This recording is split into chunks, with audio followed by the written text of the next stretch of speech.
evening, everybody. It's a beautiful day. I hope you all have a fabulous Wednesday. It is the 22nd of April. What we're going to be going over is my analysis on gold. We're going to focus on gold. I am buying NASDAQ today, not on this account though. This account needs to rest a little bit. So we're going to go over the analysis on gold. And what you're going to notice in my trading yesterday, and I do still have a position on that account open on gold. Now, before I go into anything else, I want to explain to you the way I'm recording this. So I recorded the analysis part, then I left my house. Well, I had breakfast, I left my house, I went to take my son to school, my wife to her job, and I'm back. And now I'm going to record this part first. And I just want to show you how this day played out. Because I'm going to be going over two parts of the actual video, we're going to cover this day, and then we're going to cover this day. Know that this green bar I printed myself. It's literally the exact same trade that I took on the NASDAQ the previous day. That's this one here, the gap fill. I just removed this, this little box up here.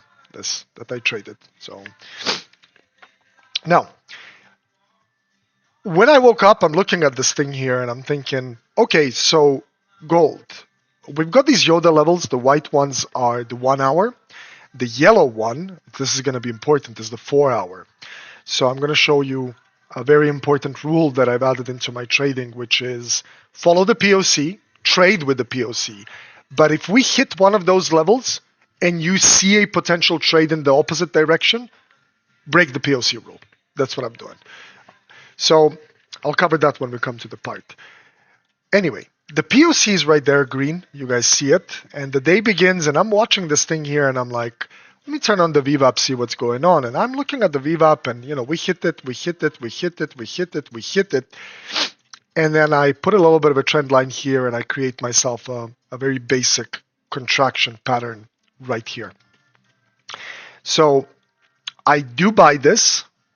I sense weakness up here. I get out. Then I see the double top. So I don't trade this. We come back down here. We hit the VWAP. We come to the POC. So 2x reasons why we are looking to buy here is pattern at POC. And that pattern is a double bottom, but it's also plus VWAP, right? So we got VWAP support. So I start buying this, and you're going to see that. And then my target was the gap fill. Now, we do fill this gap. We do fill it. And then as we fill the gap, look at this. We just start going down. This level gets printed. This one up here that I'm targeting today is getting printed somewhere here in the very late at night. That level shows up. But now we go into 21st of April. 21st of April was very interesting because we are respecting the VWAP again, just like we did the previous day. And we come down here. We are above the POC, so I do take some buys. I sense we can't breach the VWAP. We're hitting it. We're hitting it. We just can't get out, so I do get out. But I'm not going to go over the actual trades. I'll just show you the analysis. So we do show some buying potential. But that buying potential is killed off by the VWAP. We then create a new low. Let me show you. So the market goes up, goes down, goes up, goes down, goes up, goes down, goes up. Breach. We break this. So I create this box here, you see? And we do accumulate in that box, and we go down, right? We break this, and what do we target? Look, that was my profit target. Then as the market tumbled down, what I did is I did this. Just a pending order like this. I put a pending order above the 4 hour zone. The reason we still see this 4 hour zone is because the 4 hour candle never closed below it. The reason the white zone stopped printing is because the 1 hour did close below. So if we extend this a little bit like this, we do see that we reclaim this. We build a little bit of a flag pattern right there. So if you see something like this show up today, tomorrow, next week, next month, don't be too scared to buy, even if you're below the POC. So far, we're moving upwards. I still have that trade open. I am locking it in though, but you're not going to see that in the video though. So I did lock it in. It is locked, and I'm going to continue moving my stop with these higher lows. Aside from that, I mean, it's pretty self-explanatory. You can see the first day, which is the 19th of April. We had a beautiful little push back up. We were primarily most of the day above the VWAP, but yesterday we were just below the VWAP. Strong selling pressure. Nothing to do for the buyers, but I did get some profits there. Coolio. Well, I will see you in the video I made before, and then I'm going to see you again at the end of the video where we're going to go over a lesson together. Okay, we're going to be doing a review for 2 days. So we're going to cover the 20th of April. This is a 5-minute gold chart. And these are the first trades I take. They're taken late in the afternoon at about 2 p.m. My local time. And I was trading with half a lot positions here, both days, except this one trade that I still have open, pending order right there. It's actually up 5,400 pips so far. That's a good one. Now, I take these trades here, firstly, by looking at this price action move here. This is a contraction of price right there. We have a breakout, a valid breakout, and I was really hoping for a gap fill up here. That didn't come in my first attempt. And if we watch the VWAP over here, we've got a support. So multiple supports of the VWAP throughout the morning. I didn't trade those. We were below the POC. I wasn't very interested in the market then, but I did have an alert up here at the break of the POC, and that did come. So I seek to get into these positions here when price action came down. We went closer to the POC. We pretty much almost tapped it and started going up. I took 2 more trades. But the reason I got out here has more to do with the 1 minute and the 5 minute. And what I noticed on that chart is that price action was forming weakness on the 1 minute. So we went up and we started forming these lower highs. So I said, I'm out. Then I patiently waited. I was very interested in getting into buys here, but I was like, my risk reward's going to suck. So I decided not to get into the market there. But as we hit the VWAP the first time over here, we hit the VWAP, went up. I started paying attention. Saw it a little late. So I got in once, twice. We came back to the VWAP again, and we hit the VWAP again. So 4 positions already. But then I noticed we have a pattern at the VWAP and at the POC. So it's pattern, VWAP, POC. It's 3 things. And you can see all of my buys do happen above the POC. It shouldn't be such a hard rule when you have such a good setup. And I just went for it. I had take profits at different prices. As you can see, I got out at different levels, and that worked out great. I actually went to sleep when the market was doing this, and I was already locked. I had a profit from these trades, so I was happy. And then I just locked all of this. The market came very close to stopping this trade out. It didn't, thankfully, and it just reversed back up. The market closed here, opened here, smashed. Then the next day, this is very interesting, which is yesterday, the market was in free fall. And we eventually came to the POC over here, and that's when I take my first trade, which is at the POC. So we hit the POC, we start going up, I take my first trade. That starts working out pretty nicely. I'm very wary of the lower highs, which you can see that they are holding, lower highs. We come back down, and then I had this box drawn here because we did break structure, and that's the reason I drew the box structure, meaning previous high, new high. And then when we came into that box, took 1, took 2, we came to the bottom of the box, took 3. We played around a little bit, and you guys can see that we come back inside this zone over here. You see, we come back inside and we come out of it. So I took a buy, but we couldn't break the VWAP. So instead of, I could have had a bigger profit here if I just took profit at the VWAP, an extra 550 points, but you know what? It was okay. Price action started going down.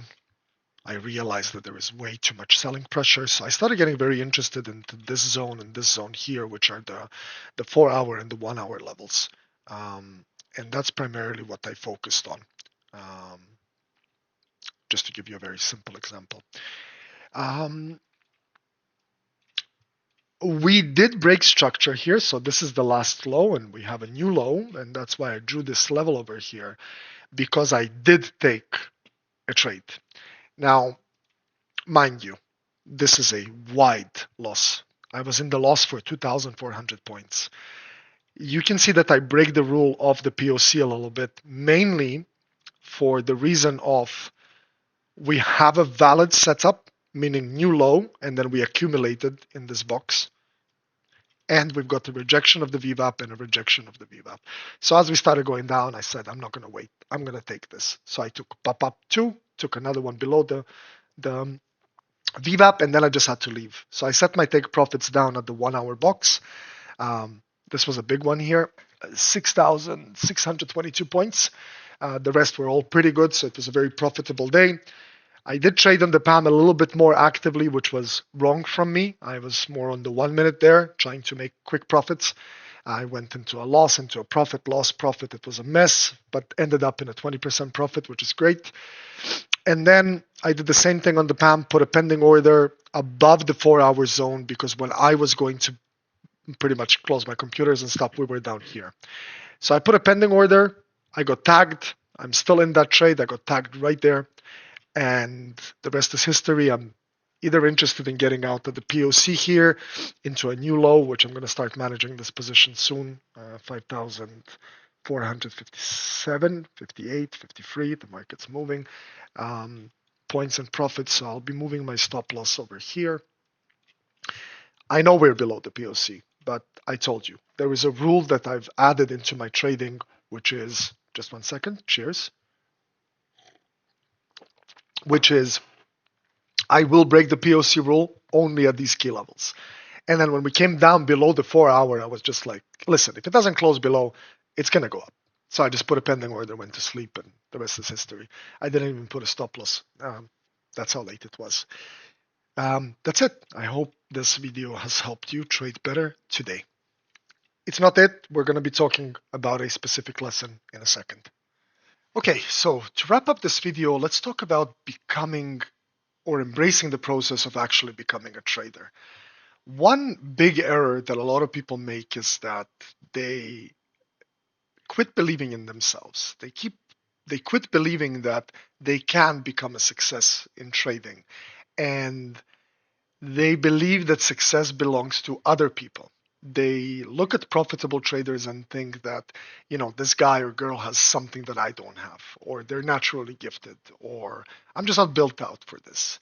That belief alone can literally destroy your future before it even begins.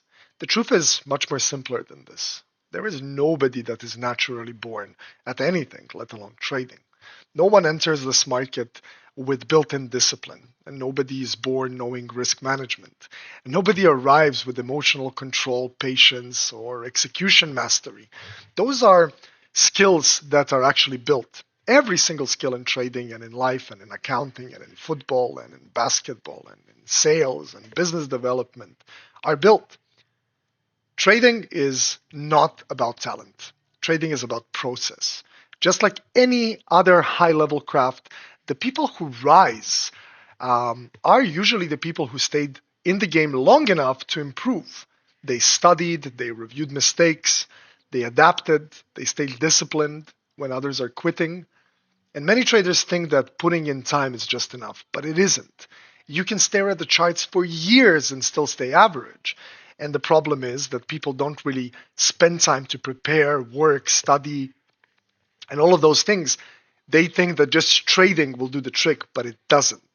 What matters is more intelligent repetition. And to me, intelligent repetition is reviewing your trades, learning from your losses, learning from your wins, refining your entries, improving your risk management, learning how to control emotions, Making those small upgrades week after week, that is how real progress is made.